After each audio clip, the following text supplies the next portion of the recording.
একই নামের একাধিক ব্যক্তি থাকা অস্বাভাবিক নয়, তেমনি একই ব্যক্তির একাধিক ভোটার কার্ড থাকাটাও অস্বাভাবিক নয়।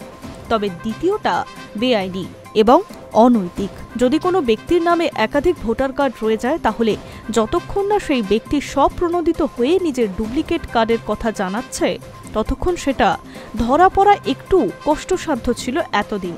তবে এবার পদক্ষেপ নিল নির্বাচন কমিশন। রাজ্যের এসআইআর কাজের মধ্যে কমিশনের তরফে এমন এক অপশন নিয়ে আসা হয়েছে যাতে খুব সহজেই এমন ভুল ধরা যায়। ডুপ্লিকেট ভোটারের খোঁজে নতুন অপশন থাকছে বিএলও অ্যাপে। ডুপ্লিকেট ইলেক্টর ভেরিফিকেশন নামের এই অপশন নতুন করে যুক্ত করা হয়েছে বিএলও অ্যাপে। মূলত একই নামের একাধিক ব্যক্তিকে আলাদা করে চিহ্নিত করা। একই ব্যক্তির একাধিক ভোটার কার্ডের চিহ্নিতকরণের জন্যই এই অপশন বিএলও অ্যাপে নিয়ে আসা হয়েছে। কোনো ভোটারকে যদি নতুন করে অপশনের মাধ্যমে ডুপ্লিকেট ভোটার বলে দেখানো হয়, তাহলে সেই ভোটারের সঙ্গে বিএলও নিজে দেখা করে সন্দেহ নিরসন করার চেষ্টা করবেন। স্বয়ং ভোটারের কাছ থেকেই জানতে চাওয়া হবে তার একই নামে অন্য কোথাও ভোটার কার্ড করানো আছে কিনা।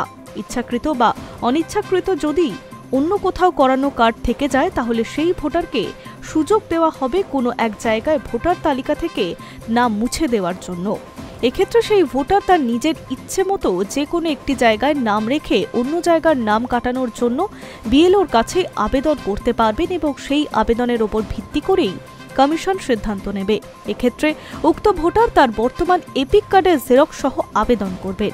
কমিশনের বক্তব্য, যেহেতু একাধিক জেলায় এখনও আনকালেক্টেবল ফর্মের সংখ্যা আপলোড করা হচ্ছে না, তাই স্বাভাবিকভাবেই আসল সংখ্যাটাও পাওয়া যাচ্ছে না, যে কারণে বেশ কয়েকজন বিএলওর কাজের ভূমিকা নিয়েও অসন্তোষ প্রকাশ করছে দিল্লি নিয়োগ এবং স্পেশাল অবজারভার সুব্রত গুপ্ত।